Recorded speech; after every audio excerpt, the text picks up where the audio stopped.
The text came through at 6:47 a.m., 3 weeks before the party. Emma, we need to talk about your appearance for the gender reveal. Can you do something about the hair situation? Maybe a really good wig. The photos are going to be everywhere. I stared at my phone from the infusion chair. The IV drip fed cisplatin into my port. My 4th round of chemotherapy for ovarian cancer. My reflection in the darkened phone screen showed the reality Brittany wanted hidden, completely bald, eyebrows gone, skin pale from months of treatment. I typed back with my free hand. I'll be there. That's what matters, right? The response came immediately. That's not an answer. This is my day. I've planned this for months. I can't have you looking sick in every picture. The nurse adjusting my IV noticed my expression. Everything okay, honey? Just family stuff. I set the phone face down on the armrest, but the messages didn't stop. Over the next week, Brittany sent links to realistic wig websites, makeup tutorials for cancer patients, and articles about looking your best during treatment.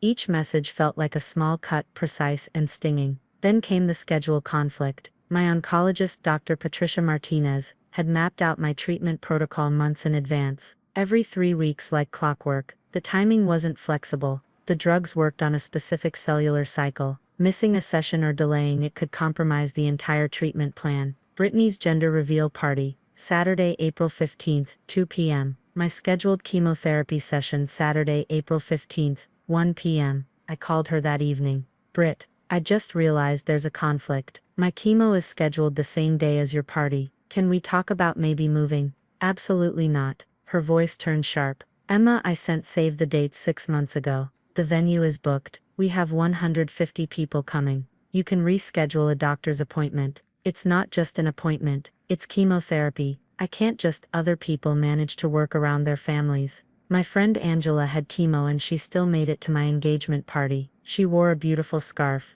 Angela had breast cancer. Different protocol. Different. I don't want to hear excuses. Brittany's voice cracked. Do you know how much this party cost? How much planning went into this? This is the biggest day of my life, and you're trying to make it about you. I closed my eyes. I'm not trying to make it about anything. I'm just telling you I have chemotherapy. Then reschedule it. I can't. The drugs work on a specific fine. Then don't come. The line went dead. I sat in silence, phone pressed to my ear, listening to the dial tone. The next morning I received a group text. Brittany had created a new family thread, one that didn't include me. My mother screenshotted it and sent it to me privately. Update. Emma won't be attending the gender reveal due to scheduling conflicts. She chose a doctor's appointment over supporting her sister. Please don't bring it up at the party. I don't want negativity on our special day. My mother's message followed. Can't you talk to your doctor? Brittany's really hurt. I didn't respond. Instead, I forwarded everything to Dr. Martinez through the patient portal. The messages, the phone call summary, the group text. I wrote a simple note. This is happening with my family. I wanted you to be aware in case it affects my treatment compliance. Dr. Martinez called me within 2 hours. Emma, I need to ask you something directly. Are you feeling pressured to skip or delay your treatment? My sister wants me to reschedule my April 15th session. It's the same day as her party. Silence on the line. Then and you told her that's not medically advisable. Yes, she said I'm choosing a doctor's appointment over family. More silence. Emma, I'm going to document this conversation in your chart. What your sister is doing pressuring a cancer patient to delay treatment. That's a serious concern, especially given her profession. Her profession. Your intake form lists her as your emergency contact. Brittany Morgan, RN, Pediatric Oncology at St. Catherine's Hospital. My stomach dropped. I'd forgotten that detail. Brittany worked with children who had cancer. She spent 40 hours a week explaining to parents why they couldn't skip treatments, why timing mattered, why protocol adherence was life or death, and she was telling me to skip mine for a party. I'm going to make a note in your file, Dr. Martinez continued. And Emma, I want you to know, you can show your family this documentation if needed. What she's asking you to do is medically dangerous. Thank you. One more thing, if this continues, if she keeps pressuring you, I may need to report it. Nurses have ethical obligations that extend beyond the hospital. Pressuring a cancer patient to skip treatment, especially when she has the medical knowledge to know better, that could be considered a violation of professional standards. I hadn't thought about it that way. The pressure intensified. Brittany's fiancé, Derek, called. Emma, come on. It's one appointment. Britt's been crying for 3 days. Can't you just do this one thing for her? It's not one appointment. It's chemotherapy. It's scheduled for a reason. You're being selfish. This is her first baby. She's never asking you for anything again. I hung up. My mother called. Brittany showed me the messages. You're really not going to try to reschedule? Mom, I have cancer. The treatment.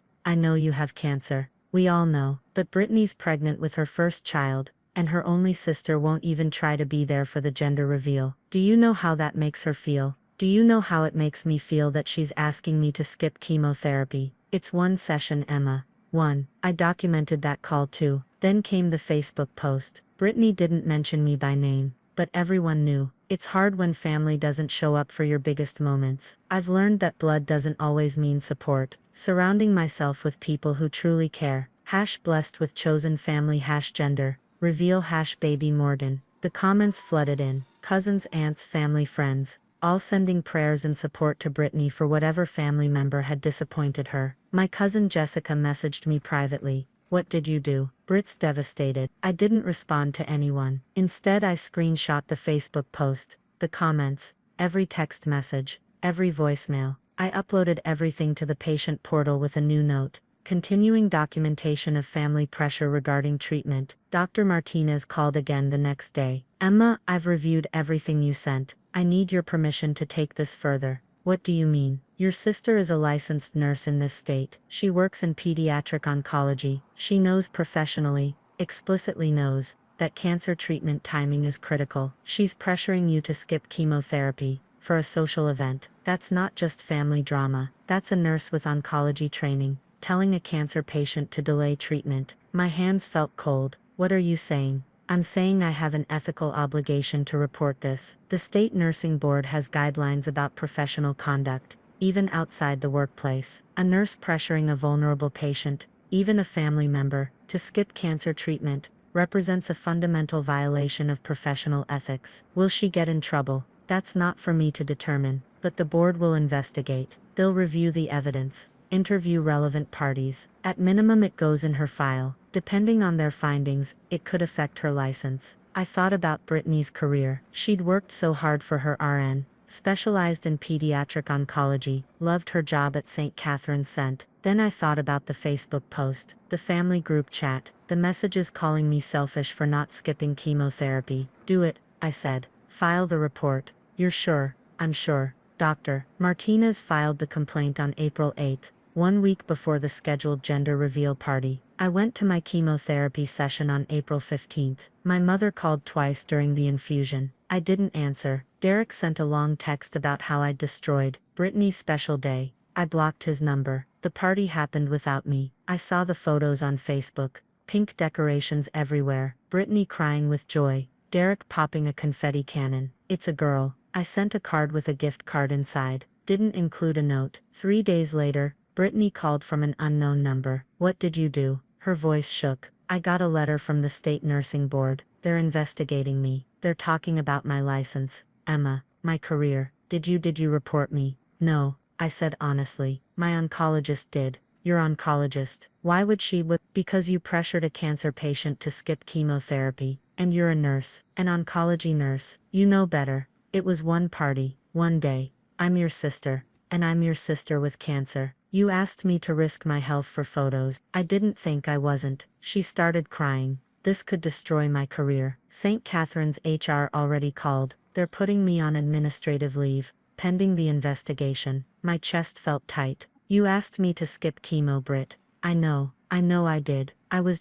so focused on the party being perfect. And her voice broke completely. I work with kids who have cancer every single day. I know what skipping treatment means. I know, and I still asked you to do it. Silence stretched between us. The investigator wants to interview me, Brittany whispered. They have all the messages, everything. Derek's call, Mom's call, the Facebook post. They have everything. I documented everything, I said quietly. Every text, every call, every conversation. Why? Because I have cancer, Britt, and my own sister was more worried about her party photos than my treatment. I needed someone to know that was happening. More silence. I'm sorry, she finally said. Emma, I'm so sorry. I don't know what I was thinking. The party, the baby, everything felt so important. And I made my cancer about you. Yes, her voice cracked. I made your cancer about me, and I'm a nurse. I should have known better. I did know better. Yeah, I said.